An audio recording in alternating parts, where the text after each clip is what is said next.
espaço escolar é apontado como o local em que as pessoas mais relatam ter sofrido racismo.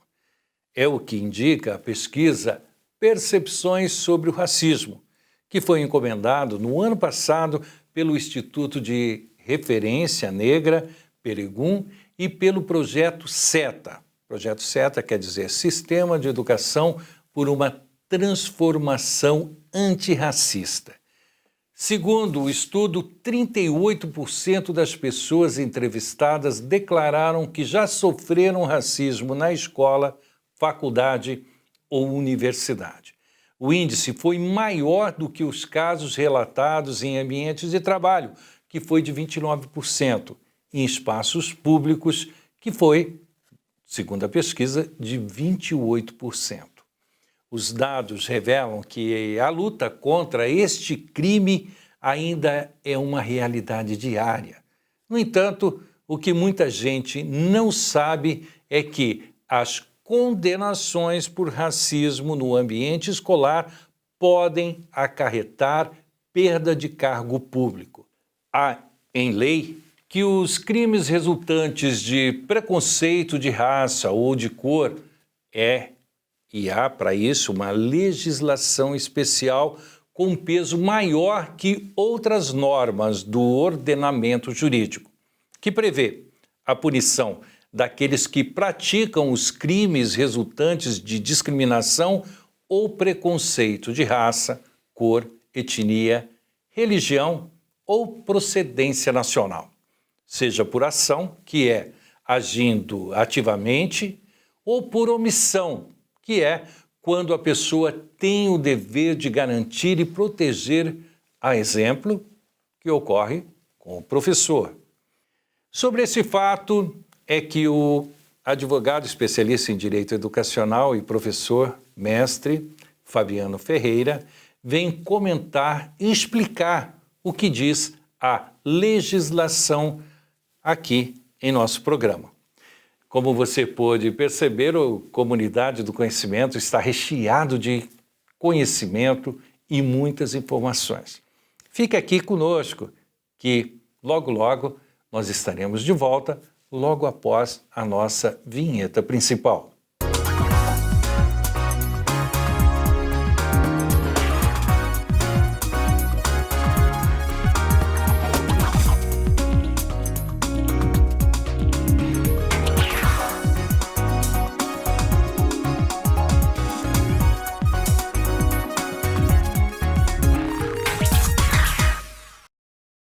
Nosso convidado, que aqui está, é consultor e professor mestre em ensino, formação interdisciplinar de professores, especialista em direito penal e processual. Já publicou diversos artigos científicos na área da educação escolar. Já revisou diversos artigos científicos. Atualmente está aprofundando os estudos na legislação educacional e nos diversos problemas jurídicos pedagógicos que ocorrem no ambiente escolar. Aqui em nossos estúdios, o advogado especialista em direito educacional, como eu disse, e mestre, professor mestre, Fabiano Ferreira. Professor, a honra tê-lo aqui. Minha filha, que o entrevistou recentemente, ficou encantado assim, com o programa que tem colocado pessoas a nos perguntar, a fazer algumas perguntas, não só aquele aluno que está em sala de aula, que pode se sentir, de certa forma, acuado em algum processo, o processo que eu digo pelo sistema, e até mesmo professores que estão cada vez mais querendo saber os seus direitos e deveres. Isso vem ocorrendo pelo Brasil todo, mundo afora. Como o senhor vê esse contato professor-aluno, aluno-professor e a própria instituição, que de certa forma a ela ecoa também algumas situações que todos, daí no caso, têm que prestar bastante atenção, porque a lei existe para todos. Val, mais uma vez é um prazer estar aqui nessa emissora. E realmente uma questão importante, que foi um dos fundamentos para que eu possa ter iniciado a pesquisa que acabou chegando no livro, foi uma questão que é a seguinte: nos últimos 10, 12 anos, os dados indicam que houve um processo de judicialização do ambiente escolar, Val. Esse é um problema central. E sobre os diversos aspectos, né? Sobre as diversas questões que envolvem o mundo escolar, a escola como um todo. O que se observa é que, se a gente fazer um recorte temporal de 10, 12 anos para trás, a gente observa que sempre existiu problema. A escola é um lugar de convivência de seres humanos com origens diferentes, com personalidade diferente, que estão em processo de desenvolvimento intelectual e social, então gera conflito. Agora, a forma como esses conflitos eram solucionados no passado eram diferentes, e a legislação também era diferente. Se a gente retomar anterior à Constituição Federal de 1988, ainda mais diferente, no sentido das limitações que a legislação hoje nos impõe, ou impõe a todas as pessoas que estão envolvidas no ambiente escolar. De fato, os dados também, em geral, indicam que há um crescimento nesse conflito entre aluno, professor, aluno, escola, escola, família. Que tipos de conflito? Os mais diversos possível. Na última vez que eu estive aqui, eu relatei uma situação que as pessoas em geral não têm noção, que é o fato, por exemplo, de um pai ingressar no judiciário para reverter a nota de um aluno ali do ensino fundamental. Ao invés do pai buscar a escola, conversar e tentar compreender o porquê que o filho não atingiu a média, ele vai na justiça. E assim está acontecendo sobre qualquer coisa que ocorre no ambiente escolar. Hoje em dia, esse problema no diálogo está gerando essas questões, que é uma explosão nos processos judiciais, seja um processo administrativo, processo na vara civil e, ultimamente, até mesmo processos criminais, Val. Esse manual jurídico, eu acho que tem chamado a atenção de boa parte, não só dos professores, alunos, no caso, professores e alunos, mas também na esfera jurídica, porque aqui nós temos não só a legislação, mas a pesquisa sobre jurisprudência de algumas situações que, em época, segundo o que eu consegui ler e entender, não havia um embasamento jurídico para algumas situações que houve, se o senhor, por favor, pode me interromper, Sim. Houve interpretações. Esse livro e sobre o assunto de hoje, em que nós vamos falar sobre racismo e bullying, o senhor acredita que a interpretação ela veio antes do que o jurídico está embasando vocês? É uma pergunta bem complexa, porque ela depende da exposição de várias questões que envolvem o mundo jurídico. E para isso a gente precisa entender, você e o ouvinte, né? Ele precisa compreender que alguns temas, o legislador, ou seja, os deputados federais, os nossos senadores, eles têm uma dificuldade de discutir e de criar legislações que amparem situações que já ocorrem na sociedade e os seus interesses enquanto político, que precisa do voto da população. Algumas questões, como que são bem polêmicas, questão do aborto, que a gente sempre vê uma discussão, então ele tem essa dificuldade. Quando envolve questões de discriminação racial, questão de pele, né, cor de pele, tudo são questões que o poder legislativo ele esbarra no que a massa da população tem por meio do seu senso comum. Ela não tem um conhecimento aprofundado sobre determinados temas, mas ela tem aquela impressão social. né, sobre um determinado assunto. E muitas vezes essa interpretação é enviesada por a questão da sua religião, da sua ideologia política sobre aquele assunto. Não necessariamente sobre os dados. Então a gente observa de fato, Val, essa discrepância entre o que acontece na sociedade e o que está na legislação. E aí o que ocorre? O nosso ordenamento jurídico, ou seja, o conjunto de lei, ele determina que as demandas que são levadas ao Poder Judiciário, ela tem que ter um resultado, ou seja, tem que se chegar a alguma conclusão. E aí, em alguns casos mais polêmicos, que geralmente envolvem essas matérias que o nosso legislador ele não quer se debruçar e criar leis, os juízes acabam tendo que decidir. E muitas vezes é feito a partir de uma legislação, e aí eles fazem uma extensão dessa legislação, como, por exemplo, salvo o melhor juízo agora, se não me falha a memória, a questão das pessoas trans, homossexuais, né? Algumas ações que você faz contra esse grupo, hoje, por uma questão da interpretação do nosso sistema jurídico, é considerado também como um crime de discriminação e voltado lá com a legislação específica de crimes de preconceito. Por quê?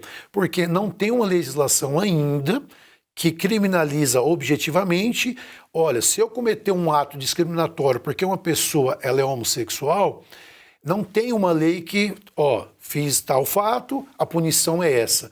Mas isso ocorre no mundo real. Uhum. É tanto que ocorre que, após várias e várias demandas nesse sentido, ao chegar lá no Supremo, foi pacificado essa questão de fazer com que a legislação mais próxima que fosse aplicada seria essa da questão racial, né? Porque tem muito a ver com o que a pessoa ela é. Então, assim, o objetivo da discriminação nesse ponto é pelo que a pessoa é. Então, eles buscaram fazer uma analogia. Mas, de fato, existe uma lacuna em muitas questões. E um ponto para completar que você mencionou, no livro eu trago algumas decisões judiciais. Acho que foi por isso para que as pessoas que cheguei a essa pergunta. Para que as pessoas compreendam, Val, como que o juiz ou os juízes, eles entendem determinada situação. Eu vou te dar um exemplo. Ontem, quando eu estava ali na minha rede social, no Instagram, tem uma consultora, uma pessoa, ela não é da parte jurídica, tá? E a questão era o seguinte, se um aluno sofreu um acidente dentro da escola e o professor não é responsável. Opa, para lá, não é bem assim. Existe toda uma legislação que, eventualmente, esse professor que estava responsável pelo cuidado no momento do recreio, se ele não teve todo o dever de cautela, de cuidado que a lei determina, não é o que eu acho, não é o que você acha, é o que a lei determina e como os juízes entendem como que é esse dever de cuidado. Então, aquela informação é uma informação tecnicamente equivocada, porque o professor, num caso desse, de um eventual, entre aspas, acidente, ele pode vir a ser responsabilizado sim.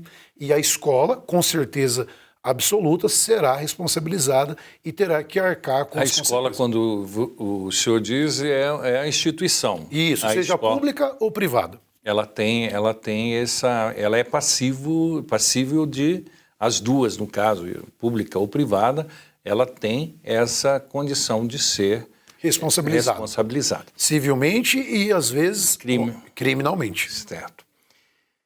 Tantos são os assuntos, hein? O senhor vai falando na minha cabeça, vai dando margem a inúmeras perguntas, porque o assunto realmente é bastante abrangente. Nós vamos para um breve intervalo, doutor, mas já eu retorno, porque o assunto ainda é racismo e bullying.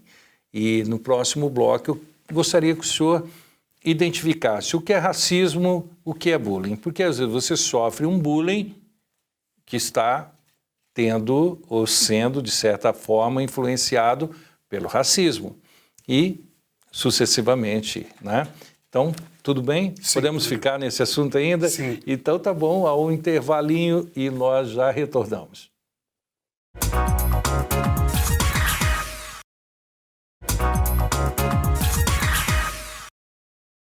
Dando continuidade com a Comunidade do Conhecimento, estou tendo a oportunidade de conversar com o advogado especialista em Direito Educacional e professor, mestre em ensino, Fabiano Ferreira, autor do Manual Jurídico do Professor, como, está aqui, saiba como se defender. Professor, antes do intervalo, eu fiz uma pergunta para o senhor para que a gente possa entender, por mais que fala, não, isso é racismo, o outro, não, isso é bullying.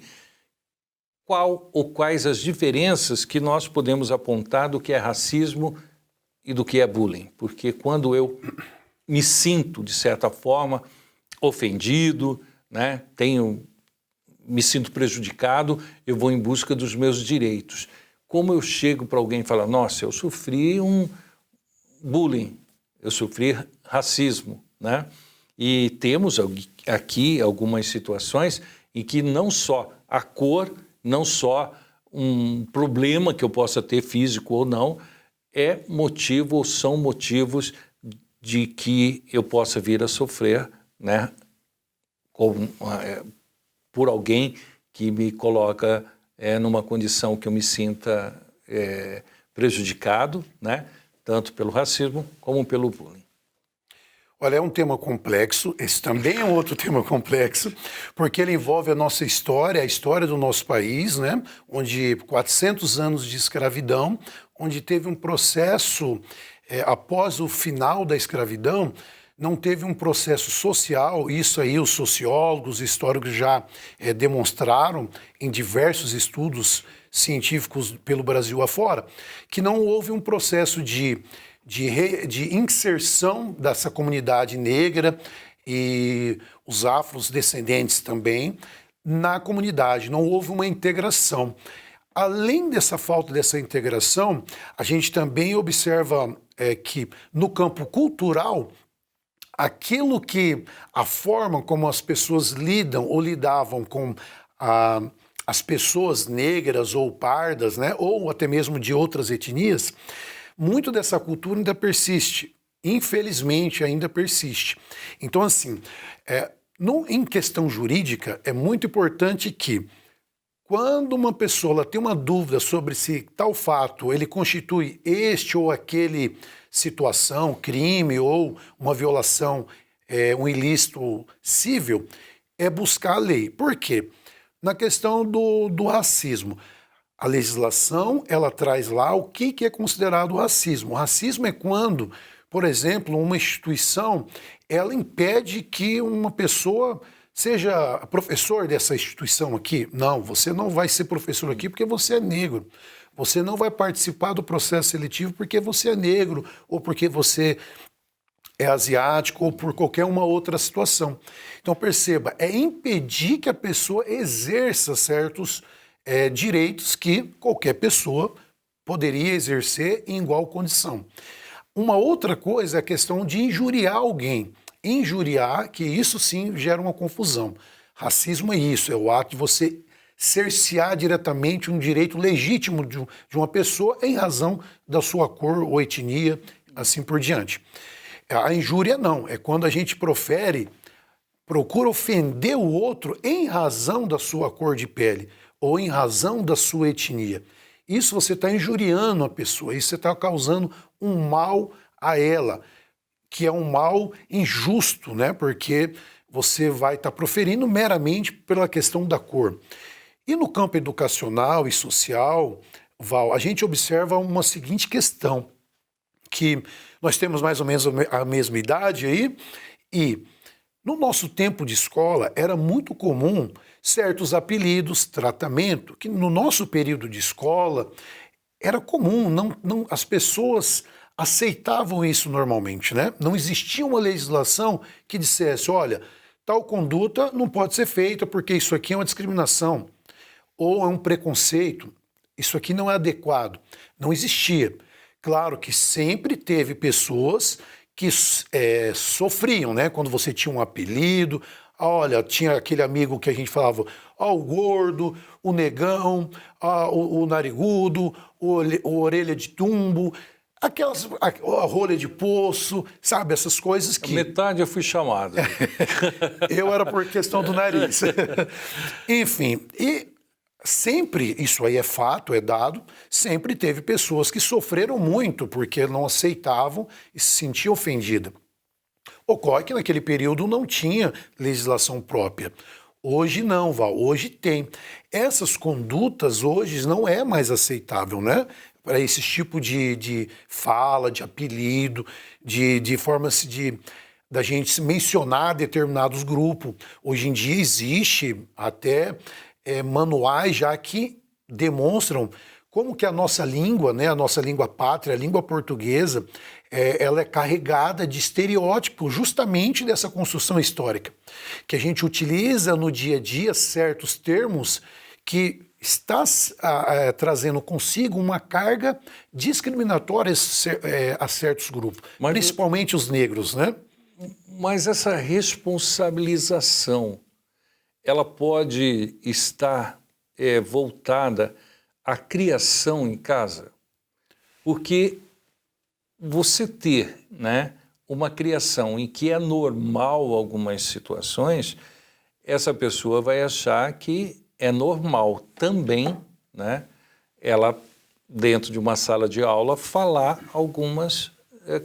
né, eu não sei em que ponto aí a responsabilização ela ecoa para o ambiente em que se vive também, porque se há, né, culpados ou não, né, eu acho que havendo, nesse caso, segundo o que eu li aqui, e estou tentando não passar um spoiler, mas que as pessoas entendam, que há uma forma não matemática, mas interpretativa, de você falar, olha, isso daqui não houve isso. Ah, mas chamou de negro.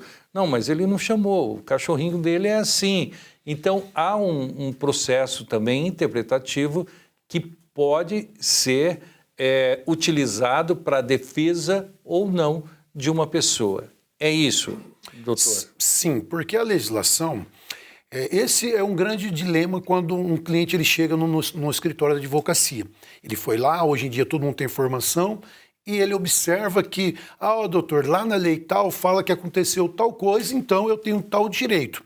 Aí você vai falar assim, calma lá, a lei é uma coisa. Como que isso é aplicado no judiciário, às vezes não é exatamente do jeito que você está pensando. Então, essa questão, a interpretação da norma, ela é possível, sim, e ela tem várias formas, forma gramatical, questão de valoração, tem várias formas que a própria lei também prevê esse jeito de você interpretar. O que ocorre é o seguinte, que tudo depende muito, por isso que no direito a gente usa muito a expressão depende, porque assim, até hoje eu tenho, por exemplo, amigos negros, e que a gente tem apelido de chamar de negro ou do gordo, que às vezes o cara nem é mais gordo, e a gente tem isso de forma carinhosa já durante uma vida.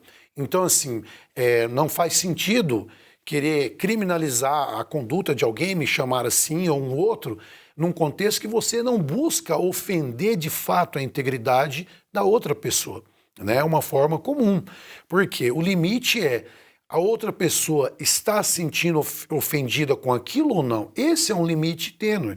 Então, assim, a partir do momento que aquela pessoa, eventualmente, ela de fato se sinta atingida por aquela situação, pode sim estar configurado o cometimento de um delito, de injúria racial, principalmente, né, que é o foco desse momento. Então, sim, cabe uma carga para você compreender um contexto.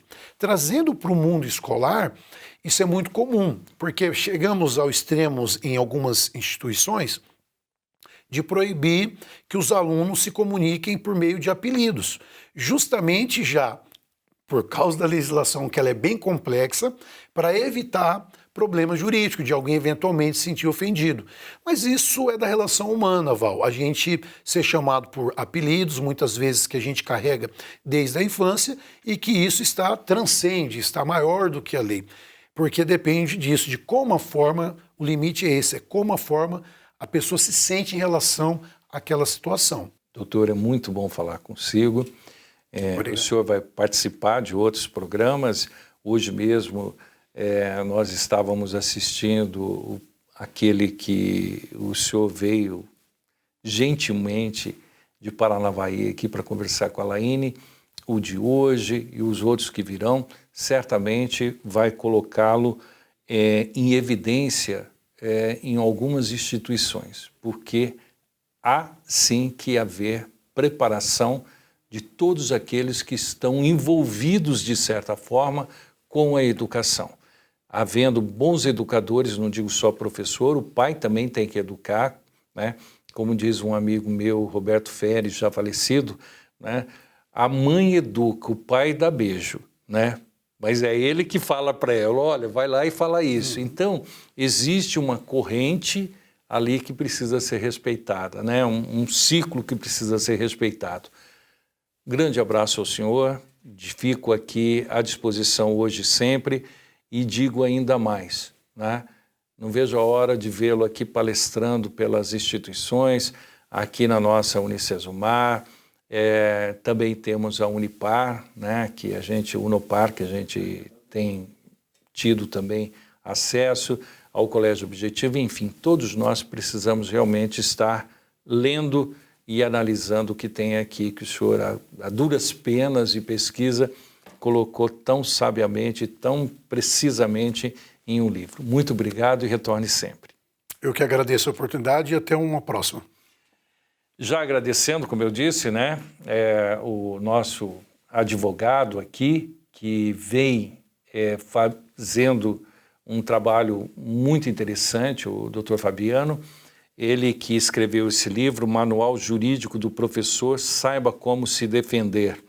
Está aqui o capelo, né, a própria balança da justiça, e é algo que nós recomendamos você a assistir. Assistir não, a ler, a nos assistir e a ler, né? Mas vamos ficando por aqui com o nosso Comunidade do Conhecimento. E seguramente estaremos em nossas redes sociais aguardando aí o seu like sempre. Um grande abraço e até uma próxima.